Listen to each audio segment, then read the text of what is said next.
तो वहीं आपको बताते चले इस इलाके में सेना की गाड़ी पर हमला हुआ, राजौरी में सेना की गाड़ी पर हमला हुआ। तो जेएनके से राजौरी की इस वक्त की सबसे बड़ी खबर सामने आ रही है। तो आपको बताते चले कि राजौरी में सेना की गाड़ी पर हमला हुआ, आतंकियों ने सेना की गाड़ी पर हमला किया। इलाके में सेना ने सर्च ऑपरेशन जारी किया, जहां आतंकियों का पता लगाया जा रहा है। जेएनके के राजौरी में इस वक्त की सबसे बड़ी खबर, राजौरी में सेना की गाड़ी पर हमला हुआ, जिसके बाद अब सेना ने इलाके की घेराबंदी कर सर्च ऑपरेशन जारी कर दिया है। जिसके चलते आपको बताते चले राजौरी में सेना की गाड़ी पर हमला, साथ ही राजौरी जिले के सुखबनी में सेना की गाड़ी पर यह आतंकी हमला हुआ है। इस इलाके से सेना का वाहन गुजर रहा था, इसी दौरान घात लगाए बैठे आतंकियों ने वाहन पर हमला बोल दिया। पूरे इलाके की घेराबंदी कर ऑपरेशन सेना ने जारी कर दिया है। तो वहीं आपको बताते चले कि राजौरी में सेना की गाड़ी पर हमला, आतंकियों ने सेना की गाड़ी पर हमला किया, जिसके चलते आपको बताते चले कि सुंदरबनी में सेना की गाड़ी पर यह हमला हुआ। इस इलाके में सेना का वाहन गुजर रहा था, इसी दौरान घात लगाए बैठे आतंकियों ने वाहन पर हमला कर दिया, जिसके बाद इलाके की घेराबंदी कर सेना सर्च ऑपरेशन कर रही है। और आपको बताते चले कि सेना की गाड़ी पर हमला हुआ, जब सेना की गाड़ी सुंदरबनी के इलाके से गुजर रही थी, उस वक्त आतंकी घात लगाए हुए बैठे थे और सेना की गाड़ी पर उन्होंने हमला कर दिया, जिसके बाद अब सेना सर्च ऑपरेशन कर रही है, इलाके की घेराबंदी करके। इलाके में सेना का सर्च ऑपरेशन जारी है। राजौरी में इस वक्त की सबसे बड़ी खबर, जहां सेना की गाड़ी पर यह हमला हुआ, आतंकियों ने यह हमला किया, जिसके बाद आपको बताते चले कि सुंदरबनी से सेना की गाड़ी गुजर रही थी जब यह हमला हुआ। राजौरी में सेना की गाड़ी पर हमला, जम्मू एंड कश्मीर के सुंदरबनी में सेना की गाड़ी पर यह आतंकी हमला हुआ। इस इलाके से सेना का वाहन गुजर रहा था, इसी दौरान घात लगाए बैठे आतंकियों ने वाहन पर हमला बोल दिया। तो वहीं ऑपरेशन के तहत सेना ने पूरे इलाके की घेराबंदी की, जिसके बाद अब ये सर्च ऑपरेशन जारी है। आपको बताते चले कि राजौरी से इस वक्त की बड़ी खबर, जम्मू एंड कश्मीर के राजौरी से इस वक्त की सबसे बड़ी खबर सामने आ रही है, जहां सेना की गाड़ी पर हमला हुआ, सेना की गाड़ी को निशाना बनाया गया आतंकियों द्वारा, जिसके बाद अब इलाके का घेराबंदी कर सेना सर्च ऑपरेशन कर रही है।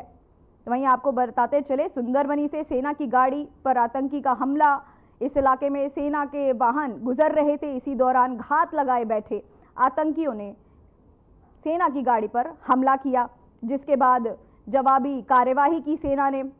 उस साथ ही घेराबंदी कर सर्च ऑपरेशन भी जारी किया।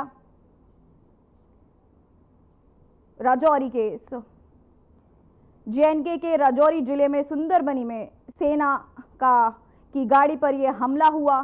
इस इलाके से, सुंदरबनी इलाके से सेना का वाहन गुजर रहा था, इसी दौरान घात लगाए बैठे आतंकियों ने वाहन पर हमला बोल दिया। वहीं पूरे इलाके की घेराबंदी कर सर्च ऑपरेशन सेना द्वारा चलाया जा रहा है।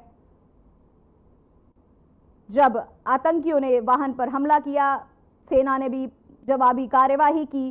घात लगाए आतंकी सेना की गाड़ी पर ताबड़तोड़ फायरिंग करते रहे। सेना ने जवाबी कार्यवाही की, उसके बाद घेराबंदी कर इलाके में सर्च ऑपरेशन सेना का जारी है। वहीं आपको बताते चले कि राजौरी में सेना की गाड़ी पर हमला, जिसके बाद जवाबी कार्रवाई की सेना ने। और आपको बताते चले कि इलाके की घेराबंदी कर सर्च ऑपरेशन सेना द्वारा चलाया जा रहा है। तो आपको बताते चले जम्मू एंड कश्मीर के राजौरी जिले के सुंदरबनी में सेना की गाड़ी पर यह आतंकी हमला हुआ। हमारे साथ इस खबर पर नंदिनी भारद्वाज विशेष संवाददाता जुड़ चुकी है। नंदिनी, क्या है ये पूरी घटना? आपको बता दें कि ये जम्मू कश्मीर के राजौरी में घटना पेश आई। यहाँ आतंकियों ने सेना के वाहन पर हमला किया। ये पूरा जो इलाका है वो सुंदरबनी क्षेत्र में आता है, जो राजौरी में है। और हमले के बाद सेना अलर्ट भी हुई। जब अगर हम सेना की माने तो जम्मू कश्मीर के राजौरी जिले में नियंत्रण रेखा के पास का ये पूरा मामला है, जहां एक गांव में संदिग्ध आतंकवादियों ने सेना के वाहन पर गोलीबारी की। और अधिकारियों की अगर माने तो सुंदरबनी जो सेक्टर है इसका फाल गांव ये आता है और यहाँ पर ये गोलीबारी हुई। हालांकि इस गोलीबारी में किसी के हताहत होने की कोई खबर नहीं है, लेकिन जंगल में जो आतंकवादी छिपे थे वो किस तरीके से इलाके से गुजर रहे, सेना के वाहनों पर कई राउंड फायरिंग करते हैं, तो ये सवालिया निशान उठाता है कि आखिर किस तरीके से आतंकवादी वहां पर क्या अभी भी सक्रिय हैं। सेना इन आतंकवादियों की तलाश भी कर रही है और ये रास्ता चूंकि आतंकवादियों का पारंपरिक घुसपैठ करने वाला माना जाता है, ये जो भी रोड है, तो जब आतंकियों ने हमला किया तो सेना अलर्ट हुई है और जवाबी कार्रवाई भी की गई है। आतंकवादियों को बेअसर करने के लिए अतिरिक्त बल भी वहां पर फोर्स तैनात की गई है। तो फिलहाल क्या स्थिति है वो ये कि सेना ने इलाके की घेराबंदी कर दी है और तलाशी अभियान उनका चल रहा है। जी, तो वही क्या स्थिति बनी हुई है? सेना ने घेराबंदी कर दी, जवाबी कार्यवाही भी की, लेकिन अभी क्या स्थिति बनी हुई है नंदी? जी, अभी स्थिति यही है कि जो सेना है हमारी भारत की, वो आर्मी जो है वो जम्मू कश्मीर के राजौरी जिले में अपनी एलओसी जो है नियंत्रण रेखा के पास लगातार वॉक कर रही है और वहां पर तलाश कर रही है कि आतंकी आखिर कहाँ छिपे हैं। सर्च अभियान एक तरीके से पूरी इलाके की घेराबंदी करके चलाया जा रहा है। जी, बहुत बहुत शुक्रिया नंदिनी इस खबर पर पूरी जानकारी के लिए।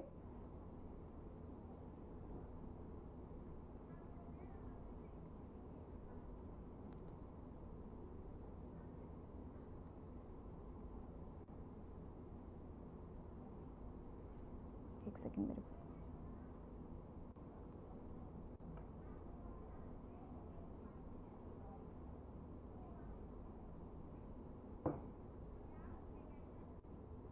तो वहीं दिल्ली से एक बड़ी खबर सामने आ रही है, जहां राज्यसभा में जा सकते हैं अरविंद केजरीवाल। सूत्रों के हवाले से ये बड़ी खबर सामने आ रही है। आपको बताते चले कि राज्यसभा में अरविंद केजरीवाल जा सकते हैं।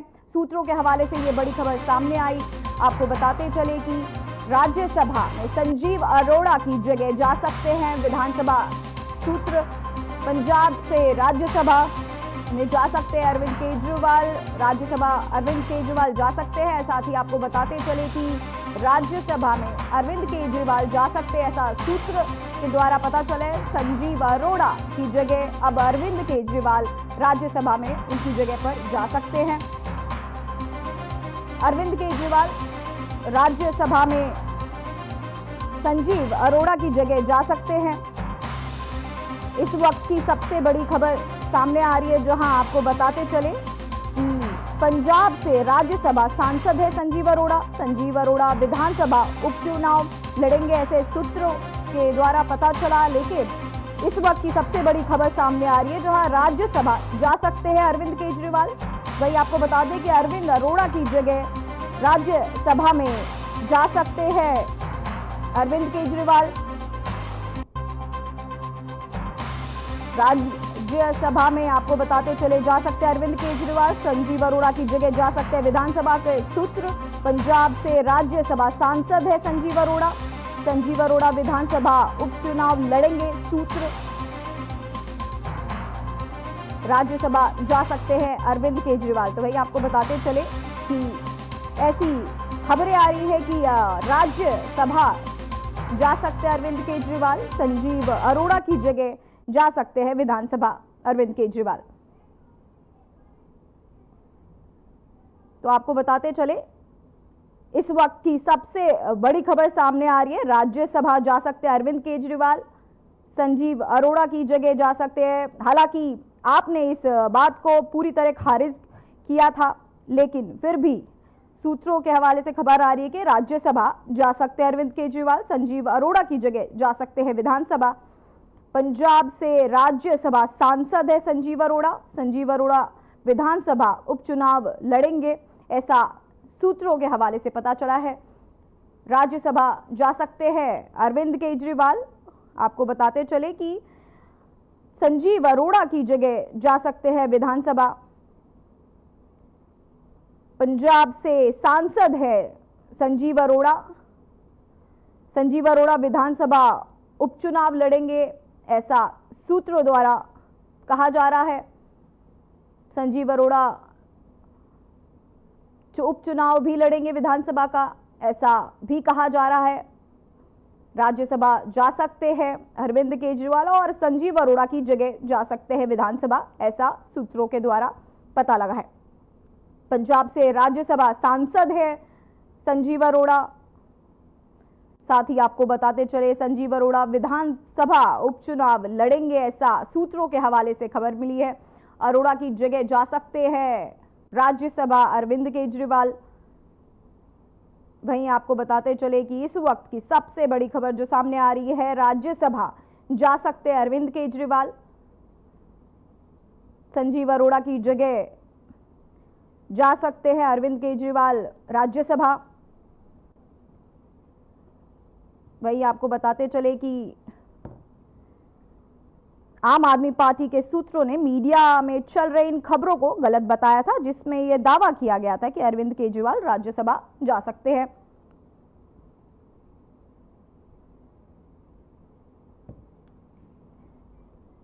तो वहीं आपको बताते चले तो इसी खबर पर ज्यादा जानकारी के साथ हमारे साथ अजीत जुड़ चुके हैं, हमारे संवाददाता। अजीत, इन खबरों में क्या सच्चाई है? अजीत, आपको हमारी आवाज आ रही है? अजीत, इन खबरों में क्या सच्चाई है?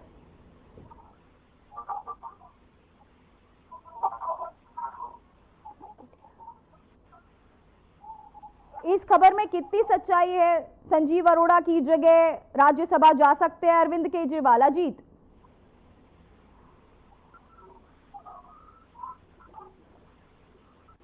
जी, अजीत, लगता है अजीत से हमारा संपर्क टूट चुका है। इसी खबर पर आगे की जानकारी हम अजीत से जरूर लेंगे।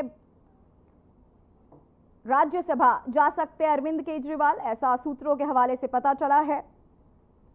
संजीव अरोड़ा की जगह राज्यसभा जा सकते हैं अरविंद केजरीवाल।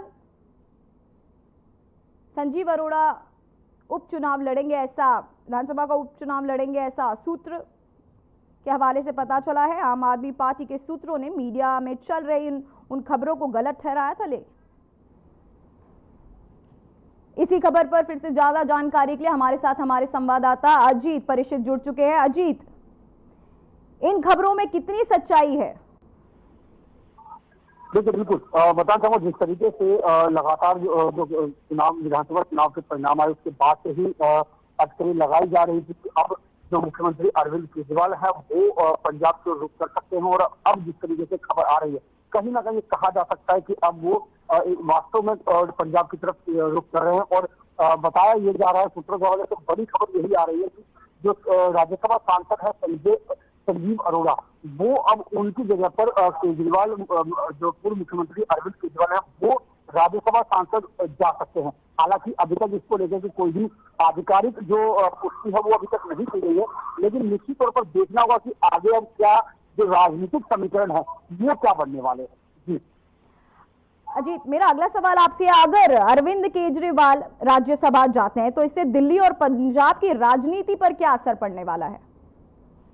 देखिए, निश्चित तौर पर कहा जा सकता है क्योंकि दिल्ली से जिस तरीके से मुख्यमंत्री जो रहे थे और अब आम आदमी पार्टी के हाथ से दिल्ली की सत्ता गई, तो निश्चित तौर पर और उन्हें नई दिल्ली विधानसभा से करारी हार भी मिली। तो अब जिस तरीके से उनके ऊपर जो गिरफ्तारी की जो तलवार एक बार फिर से लटक रही है, और जिसके बाद अब जब सीएजी की रिपोर्ट भी पेश की गई तो शराब घोटाले में जो सीएजी की रिपोर्ट में शराब घोटाले का जिक्र किया गया, तो ऐसे में कहीं ना कहीं कहा जा सकता है कि जो पूर्व मुख्यमंत्री अरविंद केजरीवाल है उनको अपनी गिरफ्तारी का डर भी जो है वो सता रहा है। और निश्चित तौर पर कहीं ना कहीं वो इसी तरह का अपने आप को बचाने के लिए वो किसी न किसी तरीके से ऐसे राजनीतिक जो संवैधानिक पद है उसमें वो जाना चाहते, ताकि समय रहते वो अपने आप को बचाने की कोशिश करे। और निश्चित रूप से ये एक बड़ी संभावना जताई जा रही है कि शायद वो इसीलिए वो पंजाब में जाने की तैयारी कर रहे हैं। बहुत बहुत धन्यवाद अजीत इस खबर पर आपकी तमाम जानकारी के लिए।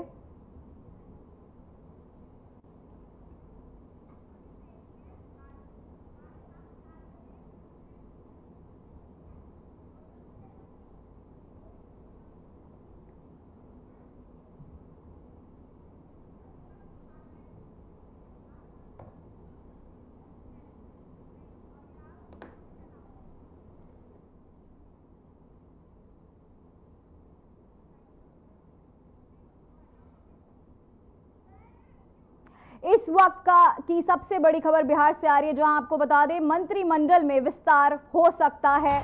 आज शाम 4 बजे मंत्रिमंडल में विस्तार हो सकता है। दिलीप जायसवाल का मंत्री पद से इस्तीफा। 28 फरवरी से बिहार में बजट सत्र। आपको बिहार में 7 मंत्रियों को शपथ दिलाई जाएगी। कृष्ण कुमार, मंटू, इन सबको आपको बताते चले कि शपथ दिलाई जाएगी। आज शाम 4 बजे के बाद मंत्रिमंडल में विस्तार। बिहार में आज शाम 4 बजे मंत्रिमंडल में विस्तार। दिलीप जायसवाल का मंत्री पद से इस्तीफा। 28 फरवरी से बिहार में बजट सत्र की शुरुआत। तो वहीं आपको बताते चले कि कृष्ण कुमार, मंटू, विजय मंडल मंत्री पद की शपथ लेंगे। राजू सिंह, संजय सराबाग, जीवेश मिश्रा मंत्री बनेंगे। सुनील कुमार, मोतीलाल प्रसाद मंत्री पद की शपथ लेंगे। तो वहीं आपको बताते चले इस वक्त की सबसे बड़ी खबर, बिहार में आज शाम 4 बजे मंत्रिमंडल का विस्तार होगा, जहां दिलीप जायसवाल का मंत्री पद से इस्तीफा। वहीं 28 फरवरी से बिहार में बजट सत्र की शुरुआत। बिहार में 7 मंत्रियों को शपथ दिलाई जाएगी। कृष्ण कुमार, मंटू, विजय मंडल मंत्री पद की शपथ लेंगे। राजू सिंह, संजय सरावगी और विजेश मिश्रा मंत्री बनेंगे।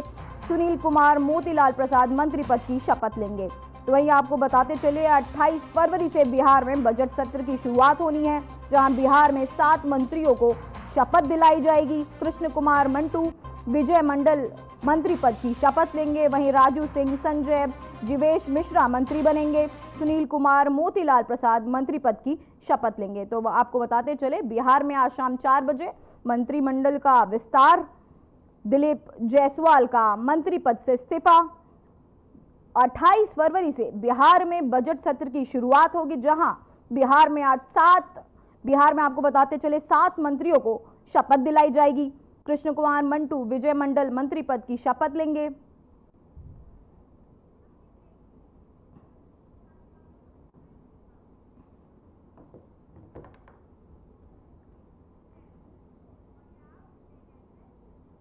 तो वहीं दिल्ली से एक बड़ी खबर सामने आई है, जहां दिल्ली मंत्रिमंडल में कल प्रस्ताव जारी होगा। तो आपको बताते चले कि आज की सबसे बड़ी खबर, कल दिल्ली विधानसभा में पेश होगा प्रस्ताव, जहां मोहन सिंह बिष्ट का डिप्टी स्पीकर चुने जाने को लेकर पेश किया जाएगा। यह प्रस्ताव रेखा गुप्ता विधानसभा में पेश करेंगी। और आपको बताते चले कल शराब विनियम आपूर्ति पर होगी चर्चा। वहीं आपको बताते चले कि दिल्ली से इस वक्त की सबसे बड़ी खबर सामने आ रही है, जहां कल दिल्ली विधानसभा में पेश होगा प्रस्ताव। मोहन सिंह बिष्ट को डिप्टी स्पीकर चुनने को लेकर यह प्रस्ताव होगा। सीएम रेखा गुप्ता विधानसभा में पेश करेंगी प्रस्ताव। कल दिल्ली विधानसभा में कैग की रिपोर्ट पर होगी चर्चा। शराब के विनियम आपूर्ति पर होगी ये चर्चा। वहीं आपको बताते चले कल दिल्ली विधानसभा में पेश होगा प्रस्ताव। और कल दिल्ली आपको बताते चले मोहन सिंह बिष्ट को डिप्टी स्पीकर चुनने को लेकर ये पेश होगा प्रस्ताव। सीएम रेखा गुप्ता पेश करेंगी ये प्रस्ताव। आपको बताते चले कि कल दिल्ली में विधानसभा में पेश होगा प्रस्ताव। मोहन सिंह बिष्ट को डिप्टी स्पीकर चुनने को लेकर ये प्रस्ताव पेश किया जाएगा। सीएम रेखा गुप्ता विधानसभा में पेश करेंगी ये प्रस्ताव।